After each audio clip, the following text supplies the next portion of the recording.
Hello friends, welcome to the galaxy of geometrics. आज हम most important topic पढ़ने वाले हैं हमारे पास थर्ड यूनिट के अंदर। वो है हमारे पास डेटाबेस स्ट्रक्चर्स। तो ये जो चार डेटाबेस स्ट्रक्चर्स हैं, हायरार्किकल, नेटवर्क, रिलेशनल और ऑब्जेक्ट ओरिएंटेड।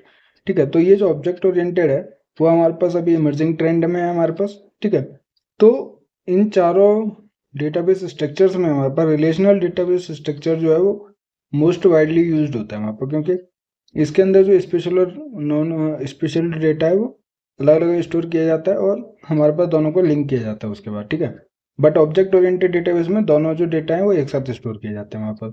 तो एक एक करके चारों डेटाबेस स्ट्रक्चर के बारे में देखेंगे। सबसे पहले हमारे पास है हायरार्किकल डेटाबेस स्ट्रक्चर। जैसे कि हमने प्रीवियस लेक्चर में इसका इंट्रोडक्शन देख लिया था, तो आज हम अच्छे से एक्सप्लेन करेंगे इसका और एडवांटेज और डिसएडवांटेज दोनों देखेंगे इसके। तो जैसे हमारे पास हायरार्किकल डेटाबेस स्ट्रक्चर के अंदर क्या होता है कि वन टू मैनी रिलेशनशिप होता है हमारे पास, और पेरेंट चाइल्ड रिलेशनशिप भी होता है हमारे पास। क्योंकि जैसे मान लीजिए कोई भी एक सिंपल पॉलीग्राम मैप है जिसके अंदर दो पॉलीगन है A1 और 2, और ये हमारे पास लाइन से बना हुआ है, आर्क से बना हुआ है, L1 से लेके L7 तक है हमारे पास। ठीक है, और उसके अलावा हमारे पास ABCD ये सब हमारे पास नोट्स हो गए हमारे पास।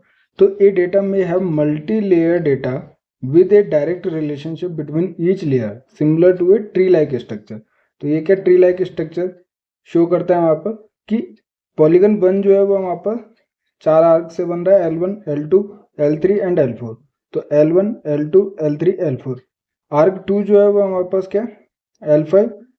आर्क 2 के अंदर हमारे पास क्या होगा कि L5, L6, L7 and L3 again है हमारे पास। तो इसमें दो बार जो है वो L3 स्टोर किया जा रहा है। ठीक है, तो रिपीटेशन इसके अंदर होता है। और ये L1 जो है हमारे पास A और B नोड से बन रहा है, फिर B और C, फिर CD, फिर DA।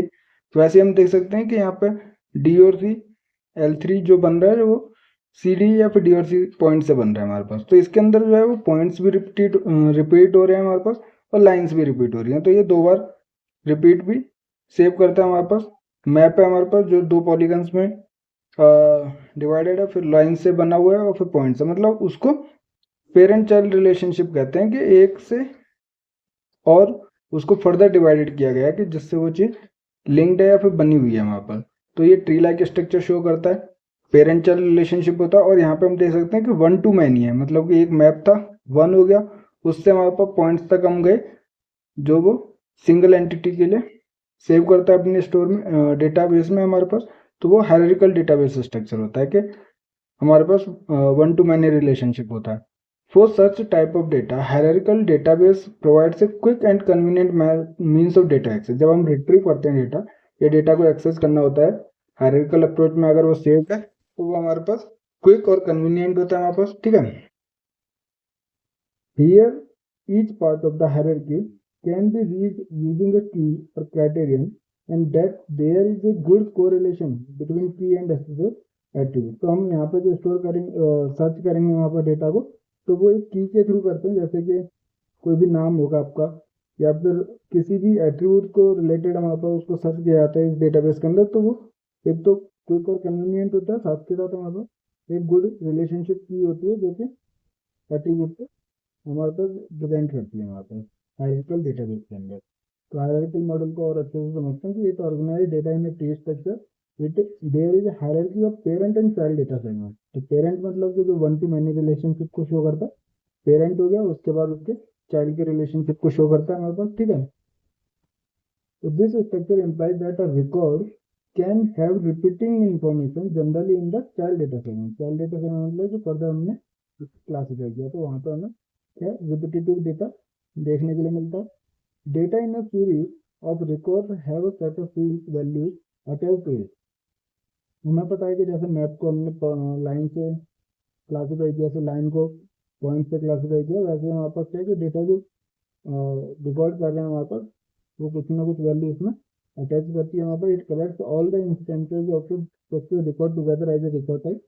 These record types are the equivalent of tables in the relational model, and with the individual record being the equivalent of rows।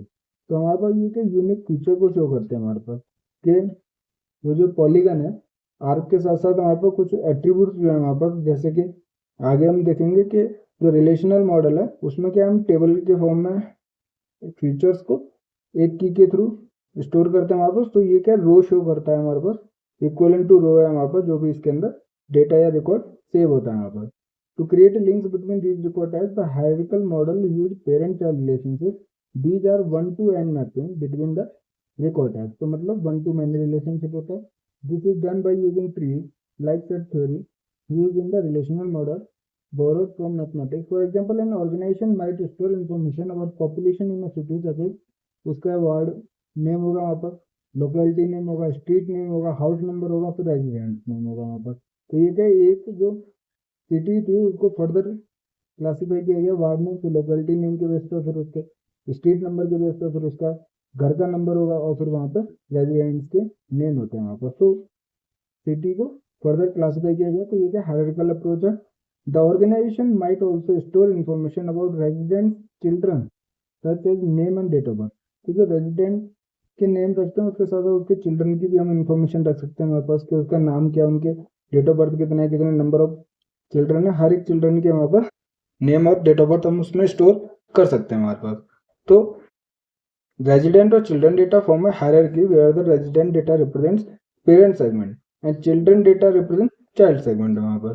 क्योंकि रेजिडेंट तक तो हम पहुँच गए, उसके बाद फर्दर हम उसको डिवाइड कर रहे हैं कि जितने भी नंबर ऑफ चिल्ड्रन होंगे उनकी इन्फॉर्मेशन अगर हम स्टोर कर रहे हैं तो ये क्या चाइल्ड रिलेशनशिप चाइल्ड सेगमेंट होगा और ये हमारे पास पेरेंट सेगमेंट हो गया। तो वही देख रहे थे कि हम एक मैप से दो पॉलीगन फिर हमारे पास फर्दर लाइंस को कंसीडर कर रहे थे और फिर वो पॉइंट्स हमारे पास बने हुए थे। ठीक है, तो पॉलीगन के लिए मैप हमारे पास पेरेंट हो गया और पॉलीगन जो है मैप पेरेंट हो गया अपने लाइंस के लिए, और लाइंस जो है पेरेंट हो गए अपने पॉइंट्स के लिए। तो मतलब कि लाइंस पेरेंट हो गए, पॉइंट्स जो है हमारे पास चाइल्ड सेगमेंट हो गया हमारे पास। ठीक है, तो in a hierarchical database the parent child relationship is one to many. This restricts a child segment to have only one parent segment. ठीक है, in a hierarchical model the links established by the pointers are permanent and cannot be modified. This makes the hierarchical model more rigid and inflexible. तो ये चीज याद रखनी कि इसकी जो डिसएडवांटेज है वो क्या कि जो हायरार्किकल मॉडल होता है एक तो रिपीटेटिव नेचर रखता है हमारे पास, तो स्टोरेज की रिक्वायरमेंट ज़्यादा रहती है हमारे पास। ठीक है, और जो इसमें पॉइंटर्स होते हैं जो लिंक कर रहे हैं हमारे पास वो परमानेंट होते हैं। जब परमानेंट है तो उसको मॉडिफाई नहीं कर सकते, तो ये जो अप्रोच है वो क्या है हमारे पास रिजिड और इनफ्लेक्सिबल होती है हमारे पास, जिसकी वजह से अगर हम कोई एक्सपेंशन करना चाहते हैं, मतलब ऐड करना चाहते हैं डेटा को या मॉडिफाई करना चाहते हैं, तो उसमें डिफिकल्टी हमें फेस करनी पड़ती है हमारे पास। ठीक है, hierarchical database management system were popular from the late 1960s with the introduction of IBMS Information Management System DBMS through the 1970s। Advantages और डिसएडवांटेजेस देखते हैं इसके। वैसे तो हमने अच्छे से क्लियरली सब कुछ देखा है, लेकिन फिर से देखते हैं कि the main advantage of hierarchical database is that it is simple. ठीक है, और provide easy access through keys defining the hierarchy हमारे पास। तो नेम और एट्रीब्यूट के बेसिस पे जब पेरेंट चाइल्ड रिलेशनशिप होता है, चाइल्ड सेगमेंट तक हम उसके इंफॉर्मेशन या एट्रीब्यूट को स्टोर करते हैं, तो उससे हम डायरेक्टली उसको डेटा को एक्सेस कर सकते हैं वहाँ पर। तो ईजी होता है एक्सेस करना डेटा को, और सिंपली फॉर्म में हम उसको स्टोर करते हैं। Further it is easy to expand by adding more attribute and formulating new decision rules. फिर हमारे पास क्या, the success of data retrieval in the hierarchical database depends upon the prior knowledge of the structure of all possible queries. तो इसके अंदर से जब हम डेटा को रिट्रीव करते हैं तो हमारे पास जितना स्किलफुल पर्सन रहेगा या फिर यूजर रहेगा वो वहाँ पर इजीली उस डेटा को रिट्रीव कर सकता है वहाँ पर। One of the biggest disadvantage of hierarchical database is the repetitive data. ठीक है, रिपीटेटिवली डेटा को स्टोर करता है। Referring to figure it can be seen that each pair of points is repeated twice and that for line 3 जो L3 था वो दोनों polygon के लिए स्टोर किया जा रहा था। मतलब कि हमारे पास C और D जो L3 बना रहा था हमारे पास C और D पॉइंट्स वो 4 बार रिपीट हो गए, क्योंकि L3 खुद हमारे पास 2 बार रिपीट हुआ था। ठीक है, this is simple wastage and causes large redundancy of data in case of large databases. In hierarchical structures the access within the database is restricted to paths up and down the hierarchy levels हमारे पास।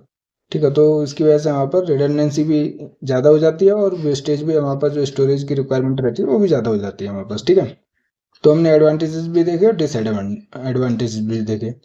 दूसरा जो हमारे पास database structure है वो network database structure. ठीक है, इसके अंदर हमारे पास रिंग पॉइंटर भी होगा, वो भी देखेंगे हम। तो many a times single entity may have many attributes and each attribute is linked to many entities. तो हो सकता है कि जो भी फीचर है, जो एंटिटीज हैं, वो हमारे पास दूसरे फीचर की भी हो हमारे पास, तो हम डायरेक्टली उससे लिंक करते हैं, मतलब दोबारा स्टोर ना करके एक सिंपल उसको लिंक कर देते हैं। जैसे हमने हायरार्किकल में देखा था कि जो लाइन 3 था दोनों फर्स्ट पॉलीगन में भी स्टोर था और सेकंड पॉलीगन में भी स्टोर था, लेकिन इसमें क्या है, इससे भी लिंक कर देंगे इसको L3 को, और सेकंड पॉलीगन से भी लिंक कर देंगे। तो इसमें क्या L3 जो है वो एक ही बार स्टोर करना पड़ता है हमारे पास, ठीक है। Many times a single entity में many attribute and each attribute is link to many entities, ठीक है। तो अगर वो सिमिलर है तो उसको सिंपली हम लिंक कर देते हैं वहाँ पर।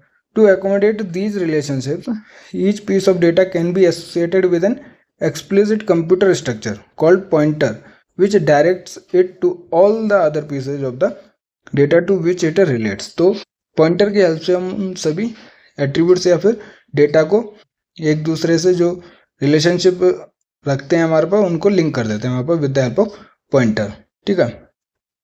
Here, rather than being restricted to a branching tree structure, each individual data is linked directly without the existing of a parent-child relationship। तो इसमें पेरेंट चाइल्ड रिलेशनशिप नहीं होता है, वहाँ पर डायरेक्टली हम लिंक कर देते हैं। Such a data structure is called the network data structure, ठीक है। जैसे हम सिमिलर एग्जांपल को देख रहे हैं कि मैप था, 2 पॉलीगन थे, उसके बाद हमारे पास लाइन से बने हुए थे। पॉलीगन 1 जो है वो L1 L2 L3 L4 से था, और जो पॉलीगन 2 था वो हमारे पास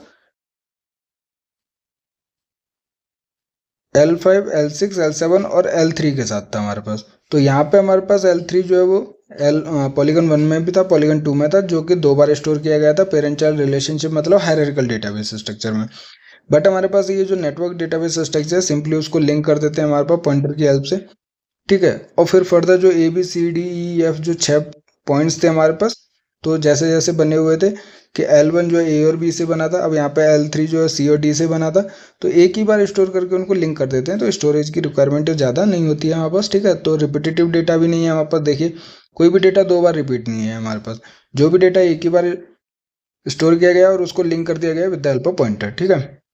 जैसे नेटवर्क मॉडल का देखते हैं कि the popularity of the network model data model coincided with the popularity of the hierarchical database model.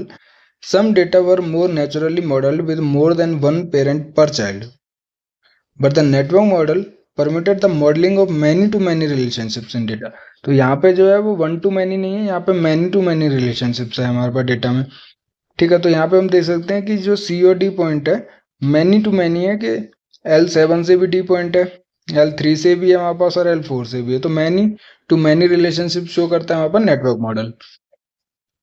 तो ये जो की पॉइंट्स हैं वो इसलिए बार बार मैं रिपीट कर रहा हूँ, जिससे कि आप गेट एग्जाम में या फिर कोई भी एग्जाम होगा उसमें आप अच्छे से जो MCQ है, स्पेशली 1 मार्क्स के, वो ये सिंपल चीज़ें पूछ सकते हैं कि 1 to many रिलेशनशिप को कौन सा डेटाबेस स्ट्रक्चर कहते हैं, मैनी टू मैनी रिलेशनशिप को हम कौन सा डेटाबेस स्ट्रक्चर कहते हैं। तो मैनी टू मैनी रिलेशनशिप जो है वो हमारे पास नेटवर्क मॉडल है। The basic data modeling construct in the network model is the set construct। A set consists of an owner record type, a set name and a member record type। तो इसके अंदर हमारे पास network model के अंदर set construct किए जाते हैं, मतलब सेट बनाए जाते हैं, जो कि हमारे पास एक सिंपल फीचर की इन्फॉर्मेशन रखता है। जैसे ओनर रिकॉर्ड टाइप हो गया हमारे पास, सेट नेम हो गया हमारे पास, फिर मेंबर का रिकॉर्ड टाइप हो गया, मतलब कि हर एक इन्फॉर्मेशन जो है वो उसके अंदर मिलेगी कि a member record type can have that role in more than one set. तो हम यहाँ पे देख सकते हैं कि मैनी टू मैनी रिलेशनशिप है। तो जो रिकॉर्ड टाइप है हमारे पास, जैसे लाइन को हमने स्टोर किया, तो वो फर्दर हमारे पास डिफरेंट रोल या फिर डिफरेंट फीचर्स को रिप्रेजेंट करता है कि पॉइंट से हमारे पास लिंक्ड है हमारे पास, ठीक है। तो hence multi parent concept is supported. And owner record type can also be a member और ऑनर इन अदर साइड। तो हम लाइन की बात करते हैं कि वो जो हम पेरेंट और चाइल्ड की बात कर रहे थे, ठीक है, यहाँ पे हम क्या बात कर रहे हैं, मेंबर और ऑनर की बात कर रहे हैं हमारे पास, ठीक है। ऑनर हो गया और मेंबर हो गया हमारे पास। तो यहाँ पे जो है एक मेंबर जो है या फिर एक ऑनर जो है वो फर्दर एक मेंबर हो सकता है दूसरे ऑनर के लिए हमारे पास। तो यहाँ पे मैनी टू मैनी रिलेशनशिप होता है, ठीक है। तो an owner record type can also be a member और owner in another side. The data model is a simple network and link and intersection record type may exist as well as sets between them, ठीक है। Thus, the complete network of relationships is represented by several pairwise sets. In each set, some या फिर one record type is the owner at the tail of the network arrow, and one or more record types are members at the head of the relationship arrow.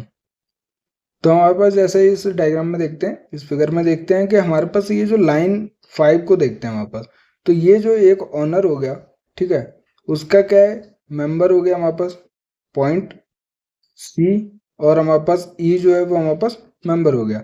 तो ये जो L5 honour है वो further polygon 2 के लिए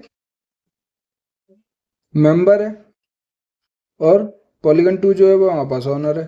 तो यही समझ में आता है कि जो एक मेंबर है या फिर ऑनर है जो सेट अपने फीचर्स को स्टोर कर रहा है, वो फर्दर डिवाइड किया जाता है। तो at the tail of network arrow owner हो गया, और जो एट द हेड है हमारे पास रिलेशनशिप एरो का, वो हमारे पास मेंबर रखता है। तो वो एक या एक से ज़्यादा हो सकते हैं हमारे पास।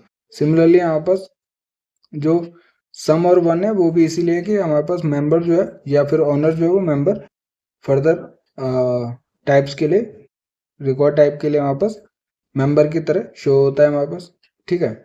तो सिंपल सी चीज़ है कि जैसे हम वहाँ पर सिर्फ एक ही जो हमारे पास पेरेंट था, यहाँ पे क्या मैनी टू मैनी रिलेशनशिप होता है। Network model becomes complex with increase in size of database. This model also suffer from inflexibility, but degree of inflexibility is lower compared to hierarchical model because it provides multi-parent relationship. ठीक है, तो यहाँ पे भी हम अच्छे से देख सकते हैं कि इस ये जो डिसएडवांटेज रखता है यही है कि जब ह्यूज अमाउंट ऑफ डेटा होता है तो उसमें जो नेटवर्किंग करना होता है या फिर इंटरलिंकिंग करना होता है वो थोड़ा डिफिकल्ट हो जाता है। तो जब ह्यूज अमाउंट या फिर increase of size of data होता है हमारे पास तो कॉम्प्लेक्स हो जाता है। ये भी इनफ्लेक्सिबल होता है, लेकिन जो इसकी इनफ्लेक्सिबिलिटी होती है वो कम होती है as compare to the hierarchical database, ठीक है। तो एडवांटेजेस और डिसएडवांटेजेस भी देखेंगे। पहले मैंने जैसे बताया कि रिंग पॉइंटर स्ट्रक्चर्स भी वो इसी से रिलेटेड है, जिसको हम सिमिलर पॉइंटर की हेल्प से लिंक करते हैं। और वही एग्जांपल है कि मैप जो है हमारे पास 1 और 2 पॉलीगन से बना हुआ है। फिर ये जो 1 पॉलीगन है वो L1, L2, L3, L4 से लिंक है हमारे पास, ठीक है। और इसमें देख सकते हैं हमारे पास जो पॉलीगन 2 है वो L4, ये L6 होगा हमारे पास, और ये L7 हो गया हमारे पास, ठीक है। तो यहाँ पर L6 लिख लेना, और L3 के साथ भी हमारे पास लिंक है। तो हम देख सकते हैं कि 4 लाइन पॉलीगन 2 के साथ हैं और 4 ही लाइन हमारे पास पॉलीगन 1 के साथ हैं। तो सेम जो एग्जाम्पल था उसको हम रिंग पॉइंटर स्ट्रक्चर की तरह हम स्टोर करते हैं, ठीक है। तो sometimes in order to reduce both redundancy and linkage, क्योंकि हम जो रिंग पॉइंटर स्ट्रक्चर है वो जनरली किसकी तरह, नेटवर्क डेटाबेस स्ट्रक्चर की तरह, नेटवर्क के अंदर वहाँ पर लिंकिंग था, बहुत सारे नंबर ऑफ लिंकिंग हो गए थे वहाँ पर, ठीक है। बट यहाँ पे क्या लिंकेजेस और रिडंडेंसी दोनों रिड्यूस हो रही है, क्योंकि रिडंडेंसी इसलिए कि हमारे पर रिपीट नहीं हो रहा है कोई भी डेटा, ठीक है। इसमें भी कोई डेटा रिपीट नहीं होता है, बस पॉइंटर की हेल्प से हम उसको लिंक कर देते हैं। तो रिडंडेंसी रिड्यूस हो जाती है और वहाँ पर लिंकेजेस भी कम हो जाते हैं वहाँ पर। एक compact network structure known as ring pointer structures are used so that each entity appears once हमारे पास, मतलब रिपीटेटिव नेचर नहीं होता है हमारे पास। In this figure each point is having many linkages और point figure shows the ring pointer structure where the flow is simplified. तो जैसे हम नेटवर्क में देख रहे थे कि बहुत सारे लिंकेजेस थे, यहाँ पे क्या कि सिंपली एक बार स्टोर किया और नंबर ऑफ लिंकेजेस को भी रिड्यूस कर दिया हमारे पास, ठीक है। So network structures are useful when the relations or linkages are specified beforehand. They avoid data redundancy and make good use of available data.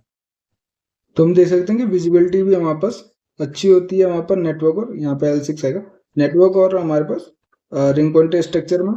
This allow the greater flexibility of search than hierarchical structure. इसकी जो हमारे पास flexibility है अगर compare करते हैं हम hierarchical से तो ज़्यादा होती है वहाँ पर। The disadvantage of network structure is that for large databases, the number of pointers can become large and can become a substantial part of the database. तो जैसे मैंने बताया कि जब हम डेटा ह्यूज अमाउंट का रखते हैं तो हमारे पास लिंकेजेस तो बहुत ज़्यादा हो जाता है हमारे पास, तो उसको जो कॉम्प्लेक्स नेचर का हो जाता है हमारे पास, ठीक है। तो हमारे पास उसको लिंक करना, जो डेटाबेस है हमारे पास लार्ज डेटाबेस है, उसको हर एक डेटा को लिंक करना थोड़ा कॉम्प्लेक्स हो जाता है वहाँ पर। तो ये डिसएडवांटेज है नेटवर्क स्ट्रक्चर का, ठीक है। Further these pointers have to be maintained every time a change to database is made। तो ये जो पॉइंटर्स हैं मतलब कि जो लिंकेजेस है हमारे पास वो हर एक टाइम अपडेट किया जाता है जब हम डेटाबेस में कोई भी मॉडिफाई करते हैं वापस। तो ये जो चेंज होता है पॉइंटर में उसको बार बार चेंज किया जाता है, वहाँ पर मेंटेन किया जाता है। Building and maintenance of pointer structure may be considerable overhead for the database system. तो ये पॉइंटर स्ट्रक्चर्स होते हैं या फिर हमारे पर नेटवर्क स्ट्रक्चर है वो वहाँ पर उसको क्रिएट करना और उसको मेंटेन करना थोड़ा ईजी होता है अगर ह्यूज अमाउंट ऑफ डेटा नहीं है हमारे पास, ठीक है, overhead for the database system. तो ये दो हमारे पास डेटाबेस स्ट्रक्चर आज हमने वीडियो लेक्चर में देखे। अदर टू बचे हैं वहाँ पर, ये रिलेशनल डेटाबेस स्ट्रक्चर और दूसरा है वहाँ पर ऑब्जेक्ट ओरिएंटेड। तो ये दोनों बहुत इंपॉर्टेंट है, इनको हम नेक्स्ट लेक्चर में कवर करेंगे। आज की वीडियो में अगर कोई भी डाउट है तो आप हमें कमेंट कर सकते हैं, टेलीग्राम चैनल पर मैसेज कर सकते हैं, हमारे साथ आप व्हाट्सएप चैनल पर भी जुड़ सकते हैं जिनका लिंक जो है आपको वीडियो के डिस्क्रिप्शन में मिल जाएगा। और वीडियो पसंद आया तो लाइक कीजिए, दोस्तों के साथ शेयर कीजिए, चैनल को सब्सक्राइब कीजिए और अपनी गेट ज्योमेट्रिक्स की तैयारी ज्योमेट्रिक्स गैलेक्सी के साथ करते रहिए। Thank you.